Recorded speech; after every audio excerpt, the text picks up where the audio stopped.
Sodetan Mojokerto Sidoarjo.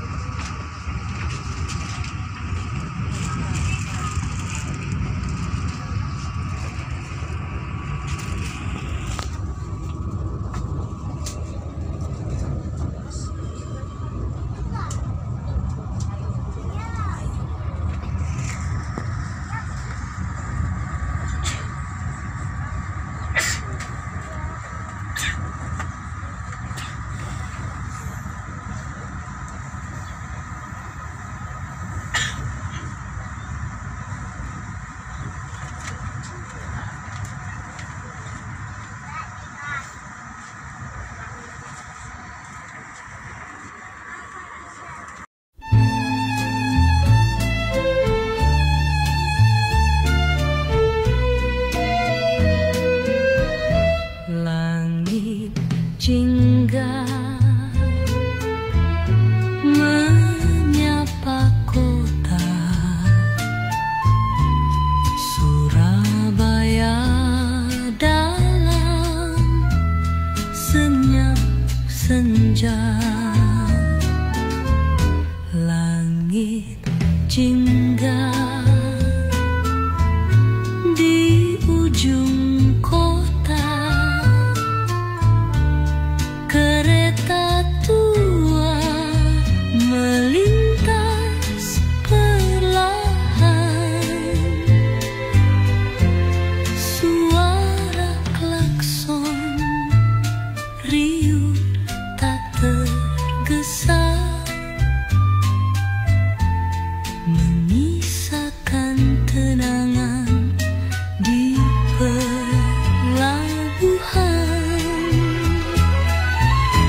Oh senja di Surabaya masih menyimpan cerita lama tentang cinta di bangku taman dan tawa di bawah jendela stasiun Jalan Tinjongan. Mulai berudi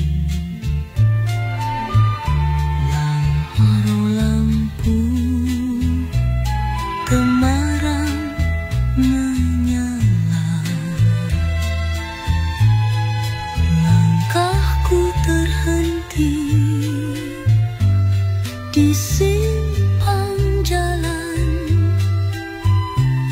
teringat wajahmu di antara cahaya.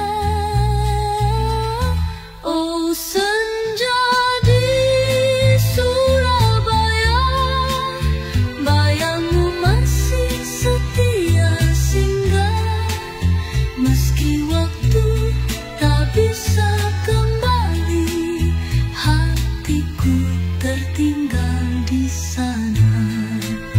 Kopi hitam dan lagu keroncong mengalun dari warung di pojok. Semua seakan menunggu satu kisah yang tak selesai dulu.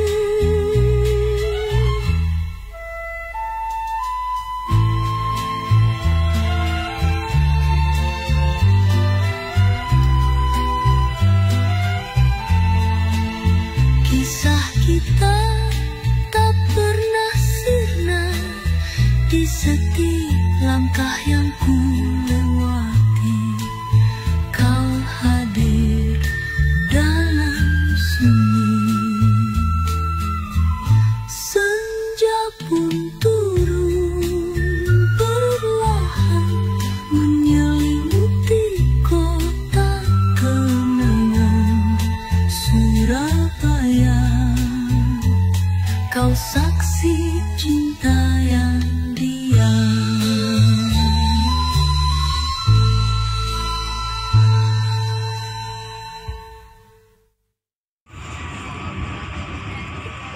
Oke, jadi inilah kota Surabaya.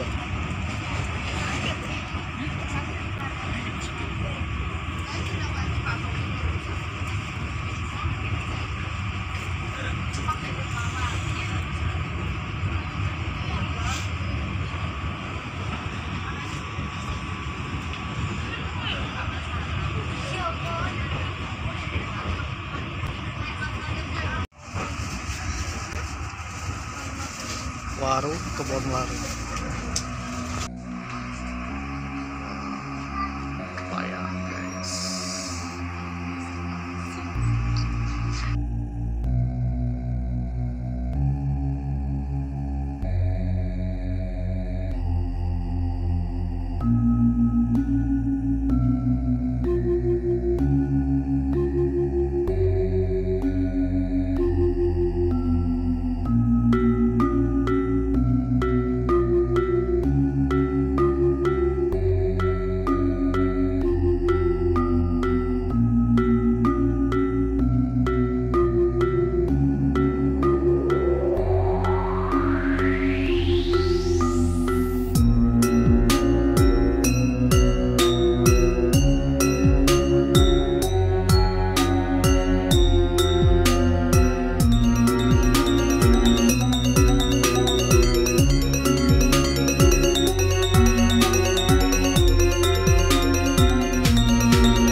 Bismillahirrahmanirrahim. Assalamualaikum warahmatullahi wabarakatuh. Om Swastiastu, Namo Buddhaya, salam kebajikan, Om Santi Santi Om, Sampurasun, Sugeng Rauh, Ken kabari. Apa kabar dulur-dulur baraya warga negara Indonesia?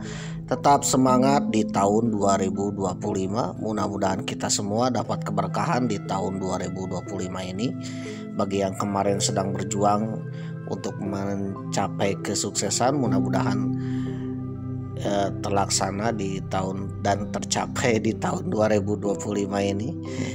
Ya, mudah-mudahan yang kemarin sedang mencari jodoh, mudah-mudahan dapat jodoh di tahun 2025 ini. Bagi yang sedang mencari pekerjaan, mudah-mudahan dapat pekerjaan di tahun 2025 ini. Bagi yang berjuang untuk kelulusan atau keinginan yang ingin dicapai, ingin membeli rumah, mungkin ingin mendapatkan sesuatu, mudah-mudahan tercapai di tahun 2025 ini pemirsa. Oleh karena itu, marilah kita berdoa kepada Tuhan Yang Maha Esa, mudah-mudahan saja kita mendapatkan keberkahan dan juga keinginan di tahun 2025 ini pemirsa. Amin. Oke pemirsa yang berbahagia, begitu juga dengan negeri kita, negeri Indonesia yang kita cintai. Marilah kita berdoa juga untuk keselamatan bangsa dan negara kita. Mudah-mudahan bangsa dan negara kita menjadi bangsa yang lebih sejahtera, lebih tentram, lebih damai, dan terbebas dari hama-hama pemirsa. Termasuk juga mudah-mudahan negeri kita jauh dari konflik yang menyebabkan keribuhan pemirsa. Waduh. Kekacauan, keonaran pemirsa. Waduh, peperangan. Waduh. Apalagi ketika video ini, episode kali ini diedit episode yang ke-88. Waduh, ini nomor cantik 88. Memang sedang menyaksikan negeri tetangga kita, waduh, yang tak jauh dari negeri kita sedang berkonflik pemirsa. Waduh, sedang bertengkar pemirsa. Waduh. Mudah-mudahan saja pertengkarannya berakhir pemirsa, dan tidak merembet ke yang lain-lain pemirsa. Apalagi kita sebagai bangsa Indonesia, bangsa RT-nya regional ASEAN. Mudah-mudahan konflik antara Kamboja Thailand yang sedang memanas ketika video ini diedit kembali berdamai pemirsa. Karena yang namanya negeri Thailand, Kamboja adalah salah satu negeri yang dekat dengan kita pemirsa. Satu regional, RT satu RW, satu kampung pemirsa, Asia Tenggara. Wah, Kebayang kalau satu RT ada tetangga kita yang ribut, waduh ini efeknya juga luar biasa bisa. Ya akan terasa kegaduhannya ke tetangga yang lain pemirsa. Oke pemirsa yang berbahagia ya, lingkungan yang tenang adalah dimana warganya rukun pemirsa. Dimana kalau lingkungan RT yang tenang ya, warga-warganya rukun pemirsa. Kalau warganya sudah rukun akan terasa damai pemirsa, dan lingkungannya akan tenang, RT-nya akan tenang. Waduh. Oleh karena itu ya, Thailand dan Kamboja ini satu RT loh ya, Asia Tenggara ASEAN pemirsa. Dan ketua RT-nya adalah kita pemirsa. Kita negara besar ya, wajib mendamaikan pemirsa. Jangan sampai tetangga kita yang ribut-ribut ini ya berdampak kepada kita sendiri pemirsa. Waduh. Oke pemirsa yang berbahagia ya, marilah kita berdoa juga untuk keselamatan bangsa dan negara kita, sekaligus kita juga berdoa kepada saudara-saudara kita yang ada di Palestina. Mudah-mudahan saudara kita yang ada di Palestina terbebas dari hama penjajah Israel pemirsa ya. Mudah-mudahan saja negara Palestina kembali damai seperti sejak sebelum kedatangan Israel pemirsa. Karena sejatinya bangsa Palestina ini adalah bangsa pahlawan bagi bangsa Indonesia. Dahulu ketika Indonesia akan merdeka ya, penuh dengan perjuangan dan penuh dengan meminta bantuan, bangsa Palestina lah yang membantu kita pemirsa. Memang sudah bahas ya, ternyata bangsa Palestina ini adalah bangsa pahlawan bagi Indonesia. Oleh karena itu kita sebagai bangsa yang besar tak lupa dengan jasa-jasa pahlawan, termasuk bangsa Palestina pemirsa. Marilah kita dukung bangsa Palestina ya, minimal dengan doa juga untuk keselamatan terbebas dari hama-hama penjajah bagi bangsa Palestina pemirsa. Ya, hidup merdeka Palestina, Free Palestine. Ubur-ubur ikan lele, wilujeng enjing le. Waduh. Ubur-ubur ikan lele, selamat pagi le bagi yang menontonnya pagi, selamat siang bagi yang menontonnya siang, selamat sore bagi yang menontonnya sore. Selamat menonton di episode yang ke-88 Perjalanan Epi ke Tanah Dewata. Dan episode ke-88 ceritanya pulang ke tanah air Mamang ya, ke kampung halaman Mamang di kota Tasikmalaya pemirsa. Waduh. Jadi ceritanya sehabis pulang dari Tanah Dewata le, mau pulang ke kampung halaman Mamang le. Waduh. Mamang pulang ke kota Tasikmalaya, kampung halaman Mamang ya. Bagi saudara yang belum tahu di mana wilayah kota Tasikmalaya, kota Tasikmalaya ada di Provinsi Haji Udin pemirsa. Provinsi Jawa Barat. Yang ketika video ini tayang ya, sedang dipimpin oleh Haji Udin. Waduh. Dalam kontennya ya, nama beliau adalah Bapak Aing pemirsa, Kang Deddy Mulyadi. Ya insya Allah ya, Bapak Aing akan menjadi pemimpin Nusantara pemirsa. Amin. Jadi ceritanya episode yang ke-88 ini memang sedang naik kereta api dari Banyuwangi sehabis pulang dari Bali ya, menuju Surabaya Gubeng pemirsa dengan kereta api Mutiara Timur. Nanti dari Surabaya Gubeng rencananya Mamang akan naik kereta api ke kota Tasikmalaya dengan Mutiara Selatan pemirsa. Ke kota Tasikmalaya Provinsi Haji Udin Provinsi Jawa Barat pemirsa. Yang sekarang dipimpin oleh sang macan maaf ya, yang dipimpin oleh Bapak Aing pemirsa, Kang Deddy Mulyadi. Ini gaungnya Kang Deddy ini benar-benar luar biasa pemirsa. Ketika memang naik kereta api Mutiara Timur ya, dengan logat-logatnya Sunda ketika berbicara dengan keluarga Mamang, tiba-tiba ada yang nyamperin. Ada yang nanya ya, abang dari mana, mas dari mana? Waduh, bilang aja dari Jawa Barat. Ternyata beliau ingat sekali. Ya ingat dengan Kang Deddy ya. Waduh, kontennya waduh. Padahal saat itu ya, Ketika perjalanan Epi ke Bali dan pulangnya lagi itu pada saat bulan Desember 2024 pemirsa, yang artinya Kang Deddy belum menjadi gubernur pemirsa, belum menjadi gubernur aja udah gaung pemirsa ya, benar-benar populer pemirsa. Waduh, ternyata setelah menjadi gubernur lebih populer lagi, apalagi nanti kalau jadi presiden. Memang pulang dari Tanah Dewata Bali, melewati Banyuwangi, melewati Jember, melewati Kelakah, melewati Probolinggo, melewati Pasuruan, melewati Lumpur Lapindo pemirsa. Waduh. Dan sekarang episode ke-88 memang sudah sampai di wilayah kota Surabaya pemirsa. Waduh. Ya sudah sampai di jalan-jalan Wonokromo pemirsa, yang sebentar lagi akan sampai ke kota Surabaya, tepatnya ke stasiun Gubeng pemirsa. Memang naik kereta api dari Banyuwangi ke stasiun Surabaya Gubeng ya. Nanti dari stasiun Surabaya Gubeng memang melanjutkan lagi dengan kereta api menuju Tasikmalaya. Memang naik kereta api dari Banyuwangi ke stasiun Surabaya Gubeng dengan kereta api Mutiara Timur. Waduh, ini adalah salah satu kereta api legendaris yang mengantarkan penumpang ya dari Surabaya ke Banyuwangi, Banyuwangi Surabaya ya sejak tahun 1973. Oke pemirsa yang berbahagia, mungkin saudara ya belum mengenal kereta api satu ini pemirsa. Kereta api ini hampir-hampiran mau dihapus pemirsa. Waduh, tetapi tetap dipertahankan dan statusnya kalau dulu reguler ya, sekarang menjadi fakultatif pemirsa. Artinya kalau dulu setiap hari dijalankan ya, kalau sekarang hanya hari-hari tertentu. Salah satunya adalah hari raya dan juga tahun baru pemirsa.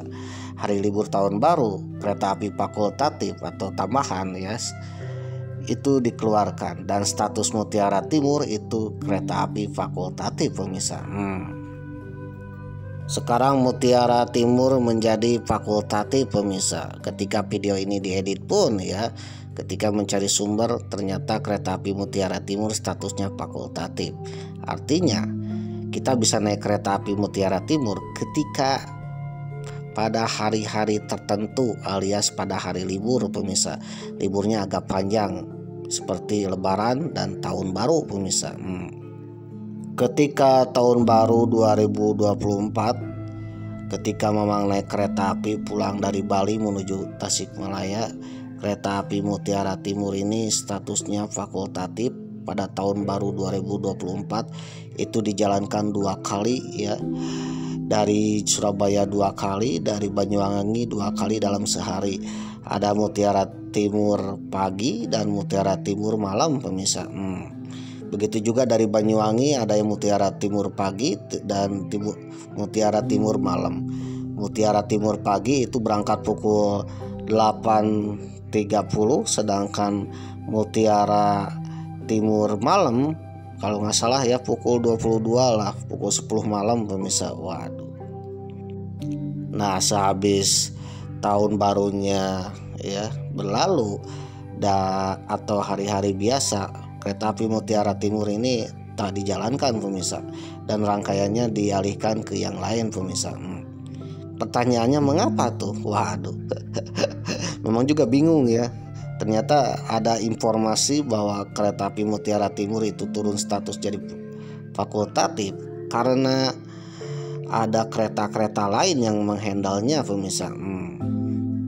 Seperti kereta api Wijaya Kusuma, kereta api Ronggojati, kereta api Lohgawa ya, lalu kereta api Probowangi dan lain-lainnya pemirsa. Dilansir dari Wikipedia, kereta api Mutiara Timur adalah layanan kereta api penumpang kelas campuran yang dioperasikan oleh Kereta Api Indonesia atau PT KAI untuk melayani relasi Ketapang Surabaya, Surabaya Ketapang ya. Dulu pernah ada Ketapang Surabaya Pasar Turi ya, atau juga Ketapang Surabaya Jogja pemirsa. Namun sekarang hanya Ketapang sampai Surabaya Gubeng pemirsa.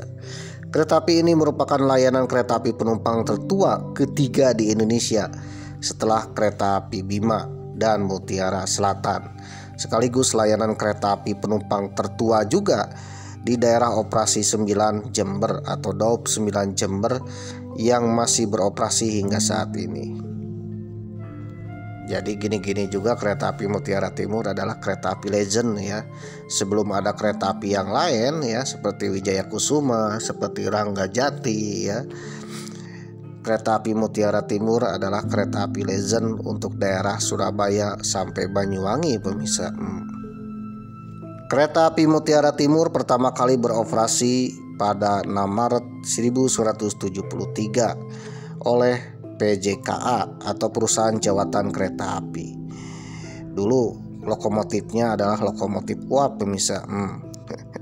Pada rute Surabaya Kota Banyuwangi PP alias pulang pergi dengan layanan kelas 3 dengan lokomotifnya lokomotif uap, pemirsa. Waduh. Kereta api ini diluncurkan sebagai alternatif transportasi bagi wisatawan yang hendak berwisata ke Bali dari Jawa.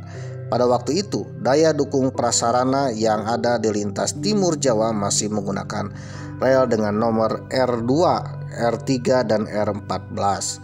Sehingga kereta api tersebut hanya dapat berjalan dengan laju maksimum 45 km per jam dengan waktu tempuh sekitar 6,5 jam, pemirsa. Waduh. Pada tahun 1974, lokomotif kereta api Mutiara Timur diganti dengan diesel hidrolik BB301, BB303, dan BB304 sebagai lokomotif dinas penariknya. Mulai tahun 1996, layanan kelas kereta api ini diubah menjadi kelas bisnis dan eksekutif. Mulai 15 Desember 2018, kereta api ini beroperasi menggunakan rangkaian kereta Baja Nirkarat buatan PT Inka dengan perubahan layanan kelas menjadi kelas eksekutif dan ekonomi premium. Sejak 10 Februari 2021, rute perjalanan kereta api Mutiara Timur diperpanjang sampai Yogyakarta dan hanya berjalan pada malam hari saja. Sebagai akibatnya, kereta api ini lambat laun menjadi kurang diminati oleh rata-rata penggunanya. Selain itu, tarif tiketnya menjadi relatif lebih mahal dibandingkan dengan tiket kereta api lainnya yang melintas di jalur yang sama, yaitu kereta api Wijaya Kusuma yang notabene jarak tempuhnya justru lebih jauh. Waduh. Mulai akhir Maret 2022, rangkaian kereta api Mutiara Timur sama yang memang naik ini ya, sekaligus mengalami perubahan layanan kelas menjadi kelas eksekutif dan ekonomi plus. Plusnya apa? Dimana bangkunya berhadap-hadapan tapi dua-dua, pemirsa. Waduh. Biasa kan kalau ekonomi biasa bangkunya 3-2 ya, berhadap-hadapan. Dan dua-duanya tidak adu dengkul meskipun berhadap-hadapan, pemirsa. Waduh. Kalau orang relevan bilang ini kereta api Kemenhub ya, Kementerian Perhubungan, pemirsa. Karena kereta api tersebut ada logo Kementerian Perhubungan, pemirsa. Biasa kalau kereta api Kementerian Perhubungan ya ekonominya berhadap-hadapan tetapi bangkunya dua-dua, pemirsa. Kereta api Mutiara Timur itu sekelas dengan kereta api Jayabaya, ada eksekutif dan ekonomi plus. Hal ini karena rangkaian kereta api Baja Nirkarat ya dimutasi ke depo-depo kereta yang lain dan membutuhkan seperti depo kereta Yogyakarta, Sidotovo, Bandung, dan Jakarta Kota. Selama tahun 2022, rangkaian kereta api Mutiara Timur yang sedang menganggur di stasiun Yogyakarta sempat diperbantukan untuk pengoperasian kereta api Joglo Semarkerto arah Cilacap ataupun kereta api Bogowonto rute Lempuyangan Pasar Senen PP. Kemudian mulai akhir tahun tersebut, rangkaian kereta api Mutiara Timur digunakan untuk operasional kereta api Blambangan Express rute Banyuwangi Semarang PP, sehingga mengakibatkan operasional kereta api Mutiara Timur sempat dihentikan untuk sementara waktu. Akhirnya kereta api Mutiara Timur mengalami mati suri, pemirsa. Waduh. Setelah hampir 2 tahun pakem ya tidak dioperasikan, kereta api ini kembali dioperasikan selama berlangsung angkutan Lebaran, Idul Fitri, dan Idul Adha tahun 2024. Semula kereta api ini hanya terdapat layanan kelas ekonomi saja, yang terdiri dari dua jenis sarana kereta kelas ekonomi, yaitu kelas ekonomi Kemenhub berisi 64 tempat duduk dan kereta api penumpang di kelas ekonomi New Generation modifikasi berisi 72 tempat duduk. Sarana kereta kelas ekonomi Kemenhub diganti dengan kereta kelas eksekutif. Sejak 1 September 2024, layanan kelas kereta api ini kembali diubah menjadi kelas bisnis dan eksekutif dengan menggunakan sarana rangkaian kereta api Batu Raden Express yang dihentikan sementara operasionalnya. Kemudian sejak 11 dan 12 Desember 2024, rangkaian kereta api Mutiara Timur berganti yang semula memakai kelas eksekutif dan kelas bisnis menjadi kelas eksekutif dan kelas ekonomi New Generation versi modifikasi. Rangkaian kereta api ini terdiri dari 4 hingga 5 kereta kelas eksekutif, 3 hingga kereta kelas ekonomi, dan 1 unit kereta makan dengan fasilitas pembangkit. Kemudian pada masa Nataru Natal tahun 2024 dan Tahun Baru 2025, kereta api Mutiara Timur ada tambahan rangkaiannya dengan panoramik pemirsa. Jadi panoramik, eksekutif, dan ekonomi plus pemirsa. Mulai libur Imlek tahun 2025 artinya bulan Januari, perjalanan fakultatif kereta api dijalankan dengan hanya melayani kelas eksekutif dengan 48 tempat duduk, 1 unit kereta makan, dan 1 unit kereta pembangkit. Selama mudik Lebaran 2025 kemarin, rangkaian pada perjalanan fakultatif ditambahkan 1 kereta panoramik. Jadi artinya kereta api Mutiara Timur ini hampir-hampir tenggelam pemirsa. Hampir-hampir berhenti operasi, tetapi tetap masih hidup pemirsa. Waduh. Seolah-olah hidup segan, mati pun tak mau pemirsa. Waduh. Oke pemirsa yang berbahagia, jadi Mutiara Timur ini salah satu kereta api legendaris tertua yang terseok-seok pada saat sekarang pemirsa. Sehingga rangkaiannya pun dan rutenya sering berubah-ubah pemirsa. Pada masa itu PT KAI atau PJKI menjalankan 3 kereta api Mutiara. Yang pertama adalah Mutiara Utara jurusan Jakarta Surabaya yang melewati Semarang Yang kedua kereta api Mutiara Selatan dari Bandung ke Surabaya. Yang ketiga adalah kereta api Mutiara Timur dari Surabaya ke Banyuwangi. Nah, kereta api Mutiara Utara sudah tiada pemirsa, sudah menghilang pemirsa, sudah digantikan dan berhenti operasi sejak tahun 1995 pemirsa. Waduh. Sedangkan kereta api Mutiara Selatan masih beroperasi hingga saat ini. Dan kereta api Mutiara Timur masih beroperasi tapi dalam tanda kutip pemirsa. Waduh. Statusnya berubah-ubah seolah-olah akan mati tapi masih hidup pemirsa. Memang harapkan mudah-mudahan kereta api Mutiara Timur terus beroperasi dengan rute yang menarik dan juga rangkaiannya yang bagus ini mirip dengan ekonomi New Generation-nya Lodaya pemirsa. Oke pemirsa yang berbahagia, Mamang memesan kereta api Mutiara Timur sekaligus Mutiara Selatan di atas kapal feri yang menyeberang dari Bali ke Banyuwangi pemirsa, dari Gilimanuk Bali ke Ketapang Banyuwangi di tengah-tengah Selat Bali pemirsa. Ketika ombak besar untungnya sinyal internetnya masih ada pemirsa, sehingga Mamang bisa memesan kereta api yang berangkat Kebetulan yang berangkat itu pagi hari, karena kalau malamnya sudah lewat pemirsa. Sudah tiada terakhir itu pukul 10 malam, sedangkan Mamang di tengah Selat Bali itu pukul 1 malam pemirsa. Waduh. Oleh karena itu kereta api yang paling pagi berangkat dari Banyuwangi ke arah Surabaya itu pukul 8.30 pemirsa. Akan naik kereta api yang sama yaitu Wijaya Kusuma untuk pulang ke kota Tasikmalaya. Namun sayangnya kereta api Wijaya Kusuma penuh pemirsa. Waduh. Mamang pun mengincar kereta api yang termurah pemirsa. Penuh juga ya. Salah satu yang termurah adalah Probowangi pemirsa, yang harga tiketnya cuma 45.000. Ternyata habis pemirsa. Waduh. Oleh karena itu ternyata ada yang tersisa ya. Ada masih tersisa, yaitu kereta api Mutiara Timur. Itu pun dijalankan ketika Nataru pemirsa, alias fakultatif, alias pada hari-hari tertentu.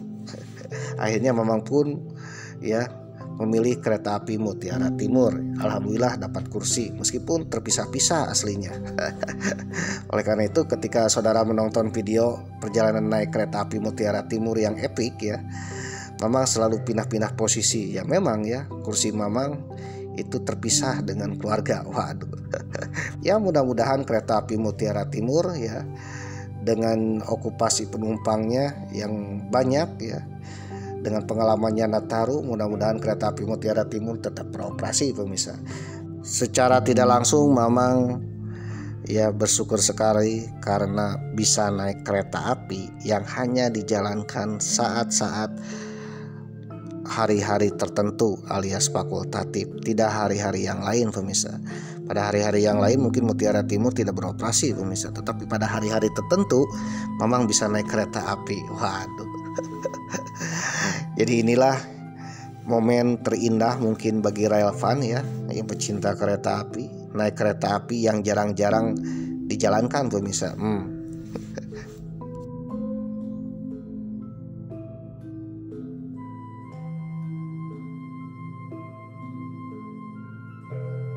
Oke pemirsa yang berbahagia, kereta api Mutiara Timur episode yang ke-88 sudah sampai di stasiun Wonokromo pemirsa. Ternyata kereta api Mutiara Timur berhenti di stasiun Wonokromo. Padahal jarak antara Wonokromo ke stasiun Gubeng ini tinggal selangkah pemirsa. Mirip stasiun Kiara Condong ke stasiun Bandung ya, tinggal selangkah pemirsa. Tapi kereta api Mutiara Timur berhenti di Wonokromo pemirsa, dan itu berhentinya agak lama loh. Waduh, nggak tahu tuh menunggu apa. Dengan cuaca di sekitaran Wonokromo agak-agak mendung pemirsa. Waduh, agak-agak mendung gelap ya. Padahal ini masih agak siangan pemirsa, ya sekitar pukul 15.00 atau pukul 3 sore. Tetapi suasananya mirip-mirip suasana hampir maghrib pemirsa, dengan awan yang mendung ya, dan juga tebal pemirsa, yang seolah-olah akan datang turun hujan besar atau mungkin badai pemirsa. Gelapnya awan ya, gelapnya langit di sore hari menjelang sore ya, sekitar pukul 3 sore. Ini menandakan seolah-olah kereta api ini berada di senjakala pemirsa. Waduh. Ya mudah-mudahan janganlah, tetaplah jalan kereta api ini ya, jangan sampai senjakala pemirsa. Berbicara tentang senjakala, Mamang teringat dengan salah satu cerita Raja Bali, keturunan raja-raja Majapahit.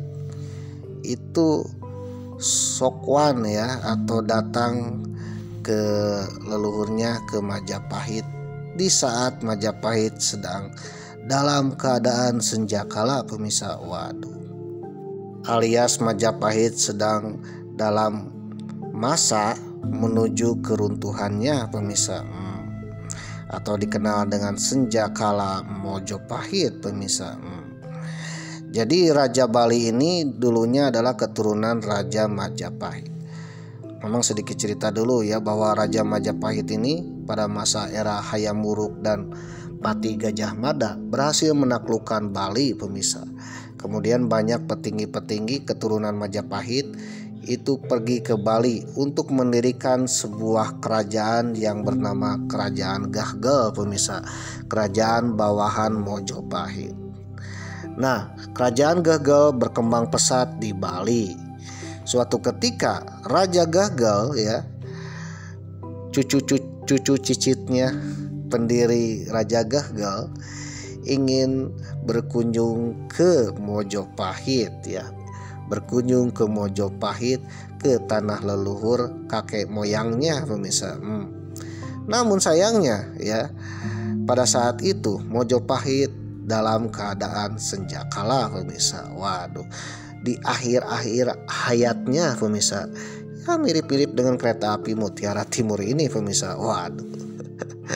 Jadi menjelang menjelang keruntuhannya pemirsa, kepudarannya pemirsa. Nah, bagi saudara yang penasaran dengan ceritanya seperti apa, saudara jangan skip. Siapa tahu bermanfaat ya, siapa tahu nanti anak cucu cicit saudara ada yang menjadi seorang pemimpin di negeri ini. Memang doakan siapapun yang menonton ya sampai tamat, mudah-mudahan keturunan saudara ada yang menjadi pemimpin di negeri ini dan orang termakmur tersukses di negeri ini. Memang hanya berdoa, mudah-mudahan doa memang dikabulkan. Namun bagi saudara yang tidak penasaran, yang membosankan dengan cerita Mamang ya, atau tidak suka dengan cerita Mamang, ya skip aja, simpel dengan Mamang ya. Karena kuota internet saudara tak tercover BPJS ya, apalagi tak tercover dana hibah pemirsa. Apalagi meminta ke Mamang, waduh ya, apalagi meminta ke buzzer Istriwil pemirsa ya. Kasihan aja nih buzzer Istriwil ya, belum cair-cair ya. Karena Istriwilnya banyak hutang pemirsa. Waduh, membeli rudal-rudal, waduh. Oke pemirsa yang berbahagia ya, bagi saudara yang tidak suka dengan channel Mamang ya skip aja lah ya.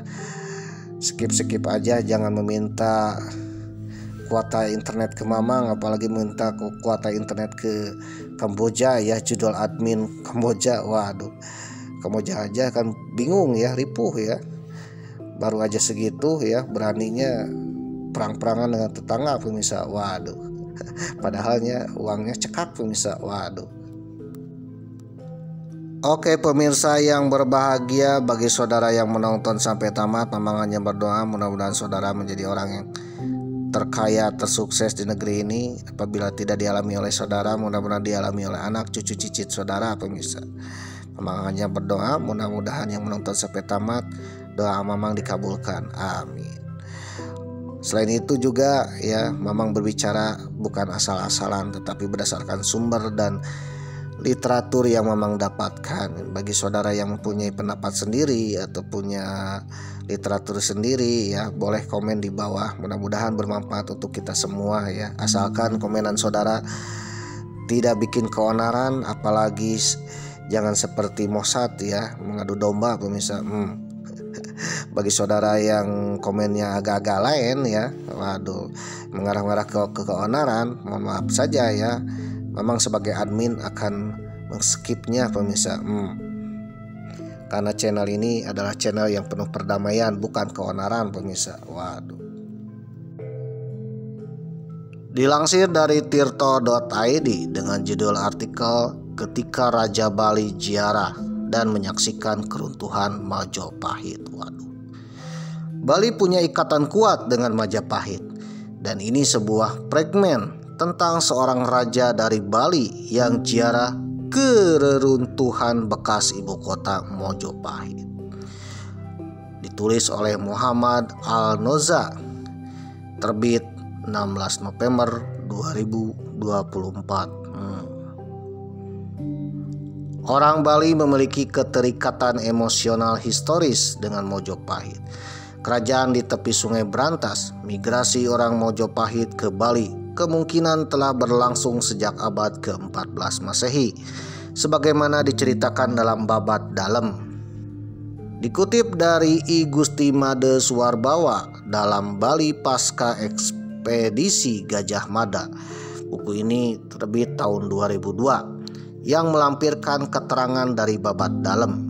Awalnya migrasi atau perpindahan orang Mojopahit dipicu oleh agenda kampanye militer Gajah Mada menaklukkan Bali pada tahun 1256 Saka atau 1334 Masehi.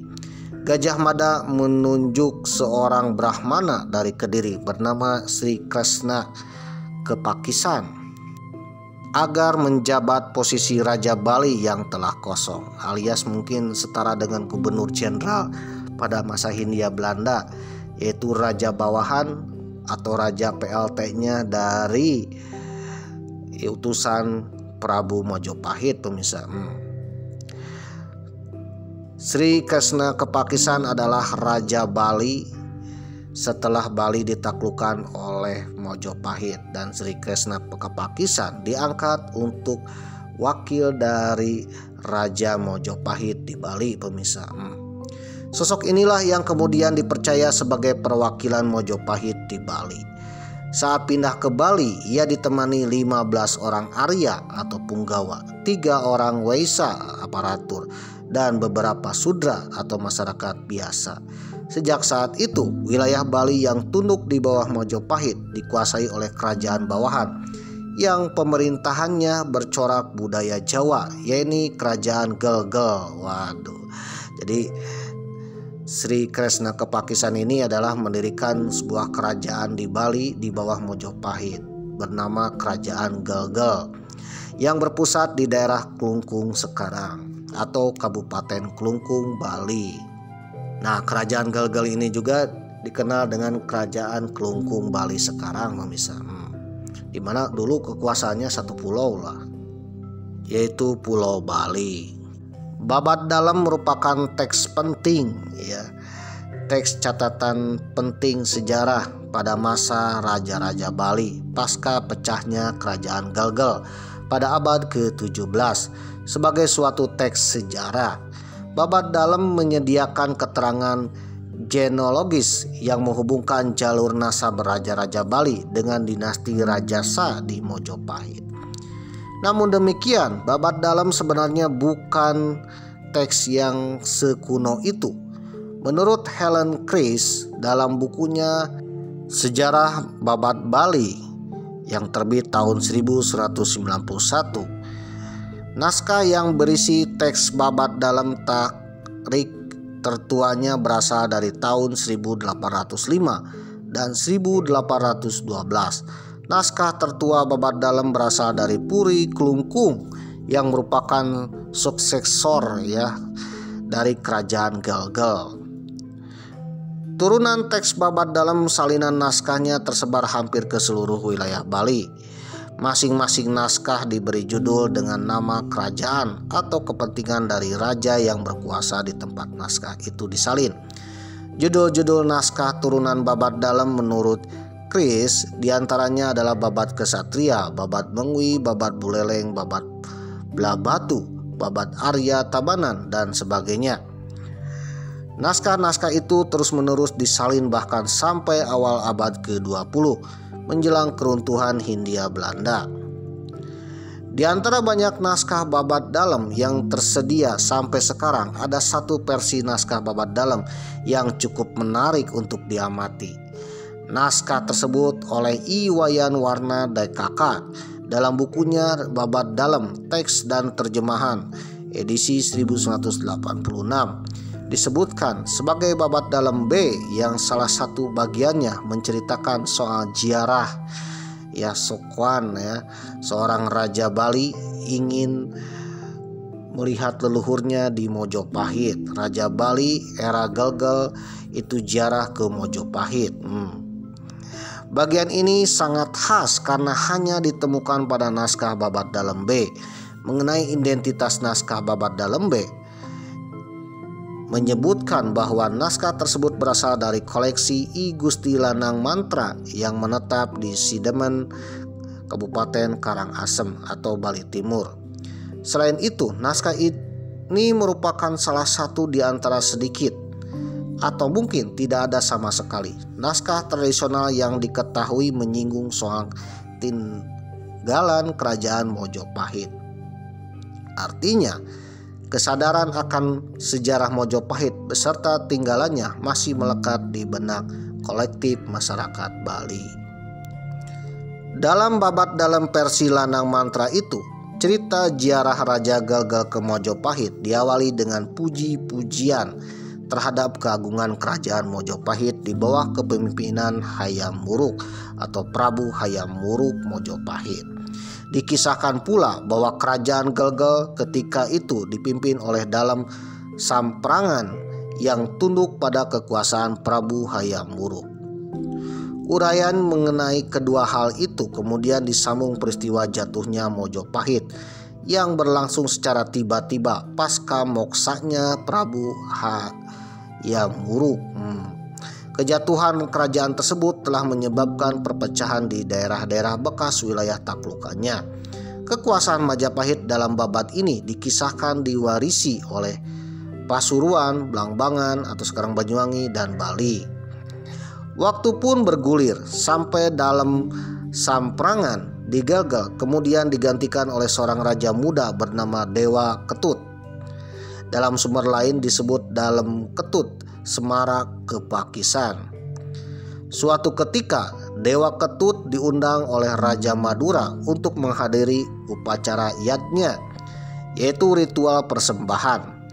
Dalam perjalanannya menuju Madura, Dewa Ketut kepikiran pingin melihat tanah leluhurnya, tanah nenek moyangnya, yaitu ibu kota Mojopahit. Yang konon katanya ibu kota Mojopahitnya merupakan kota termegah yang luar biasa metropolitan era zaman itu, pemirsa. Di mana kotanya sangat-sangat megah dan ramai, pemirsa. Banyak pedagang-pedagang dari mancanegara singgah ke Mojopahit. Nah, dari situlah Dewa Ketut, keturunan Raja Galgal yang keturunan dulunya berasal dari Mojopahit, ingin singgah ke Mojopahit sekaligus ziarah ke leluhurnya, pemirsa. Dalam perjalanan menuju Madura karena diundang oleh Raja Madura, Dewa Ketut sempat mampir dulu ke bekas ibu kota Mojopahit. Dalam naskah disebut Majalang Agung. Majalanggu Sesampainya sang raja di sana tiba-tiba terkejut, pemirsa. Ternyata IKN seperti ini loh. Ternyata ibu kota Mojopahit seperti ini di luar ekspektasi loh. Sesampainya sang raja di ibu kota Mojopahit, ia merasa sedih lantaran melihat ibu kota Mojopahit sunyi senyap dan hilang keindahannya. Ia mengenang para leluhurnya yang senantiasa membangga-banggakan ibu kota Mojopahit sebagai leluhurnya yang gagah berwibawa, megah dan dihuni oleh sang Prabu Hayam Wuruk, Raja Mojopahit, di mana sang raja ini memimpin Nusantara loh. Banyak pedagang yang datang dengan tembok yang kuat ketika malam merasa terang banyak obor-obor seperti pasar malam dan metropolitan Nusantara loh. Namun sayangnya ketika datang ke IKN sunyi senyap seperti kota yang telah ditinggalkan, pemirsa. Banyak bangunan yang runtuh dan banyak rumah-rumah yang tak terurus, pemirsa. Kebayang kalau rumah-rumah tak terurus, mirip perumahan yang tidak laku tidak terurus. Dimana kotanya benar-benar banyak sampahnya juga, pemirsa. Berantakan lagi. Sunyi senyap. Akhirnya sang raja pun benar-benar kecewa, pemirsa. Dimana dulu ketika kecil selalu dibangga-banggakan oleh ayah ibunya, kakek neneknya dari Raja Bali yang dulunya keturunan Mojopahit, bahwa di Mojopahit adalah IKN yang benar-benar megah benar-benar modern. Dimana istananya bagus, ramai, ketika malam tidak kesepian. Tiba-tiba setelah sampai ke ibu kota, sekarang melihat ibu kota Mojopahit benar-benar di luar ekspektasi, pemirsa. Sangat-sangat menyedihkan. Ibaratnya sebuah kota yang terkena bom radiasi nuklir, pemirsa ditinggalkan, pemirsa. Banyak rumah-rumah yang terbengkalai. Di tengah kegalauan itu tiba-tiba datang seorang pendeta bernama Siwa Waringin. Menurut si penulis naskah tersebut, sang pendeta tidak ikut punah seperti Mojopahit karena tercerahkan pengetahuan. Waduh.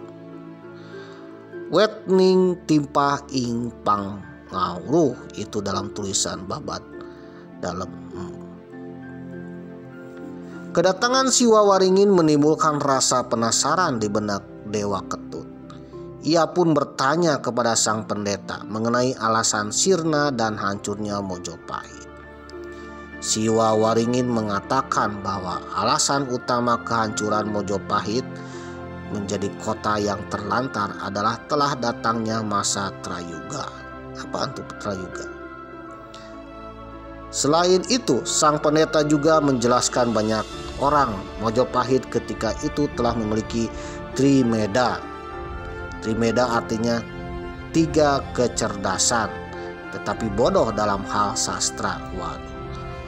Di samping kehancuran intelektual masyarakat, wafatnya Prabu Hayam Wuruk, sang raja termasyhur Mojopahit, juga telah menyebabkan para pembesar Majapahit menjadi kebingungan. Waduh. Berikut ungkapan kebingungan para pembesar Majapahit sesuai dengan keterangan si Wawaringin dalam babat dalam versi Lanang Mantra. Saling berdebat tentara dan menteri, berebut ingin dijadikan pemimpin, sama-sama tidak menginginkan dibawahi rekannya. Memusuhi seperti dirasuki kalabuta. Di benaknya tidak ada orang yang melebihi daripada dirinya. Akhirnya jadi menyimpang. Sebab kalau sering membuat acara mabuk-mabukan, ucapan mereka kasar. Mereka saling membunuh, saling menusuk dengan pedang antar rekannya. Setelah peristiwa itu kemudian disebutkan datang Sang Hyang yang berwujud kala bermata satu yang mengucapkan suwung, suwung, kosong, kosong. Waduh. Demikian perkataan Sang Hyang itu dilantunkan. Bersamaan pula hancurnya seluruh masyarakat Mojopahit yang mendengar. Waduh. Setelah mendengar cerita si Wawaringin, Dewa Ketut berkata dalam hatinya, tidak tergambarkan orang-orang yang hidup, tiada bercabang, yang senang dan yang susah, yang hidup menjadi mati, yang mati menjadi hidup terus begitu. Waduh. Jadi kesimpulannya bahwa di akhir senjakalanya Mojopahit terjadinya perebutan, korupsi, saling membunuh. Waduh. Orang tidak percaya lagi kepada orang intelek yang korupsi, ya. Orang intelek yang berbuat kejahatan, pemirsa.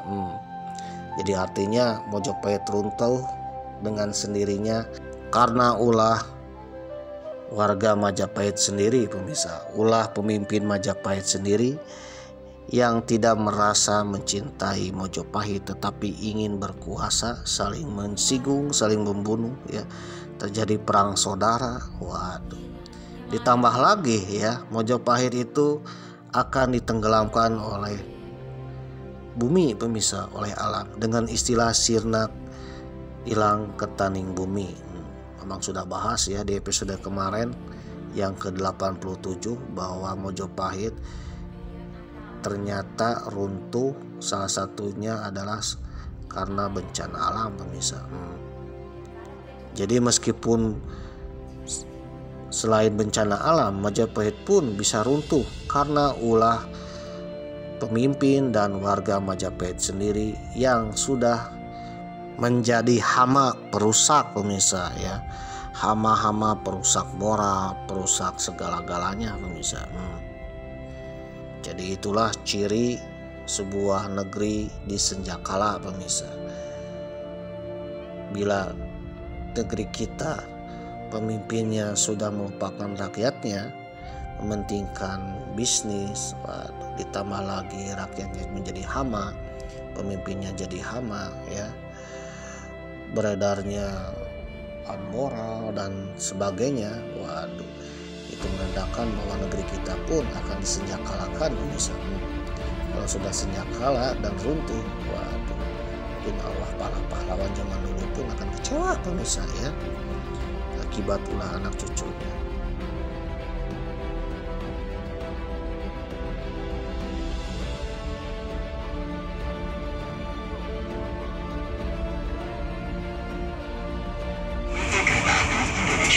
Sampai jumpa di perjalanan berikutnya. Dear passengers, in a few moments, we will arrive at Surabaya Gubeng Station. Please prepare yourself and check your belongings. For your own safety, it is forbidden to open the train door before the train completely stops. Thank you for choosing PT Kereta Api Indonesia. Wajah-wajah kita keluar dulu kan? Ada jalan jam 6. Sekarang jam berapa? Informasi dari PT Stasiun Surabaya Gubeng Baru tersedia di sebelah kanan dari arah datangnya kereta. Sekali lagi keluar Stasiun Surabaya Gubeng Baru tersedia di sebelah kanan dari arah datangnya kereta. Dan untuk keluar Stasiun Surabaya Gubeng Lama tersedia di sebelah kiri dari arah datangnya kereta. Kami bertugas atas nama PT Kereta Api Indonesia Persero mengucapkan terima kasih atas kepercayaan dan kesetiaan Anda menggunakan jasa layanan kereta api. Selamat sampai tujuan. Sampai berjumpa kembali di perjalanan berikutnya. Persiapan stasiun akhir Stasiun Surabaya Gubeng. Persiapan stasiun akhir Stasiun Surabaya Gubeng.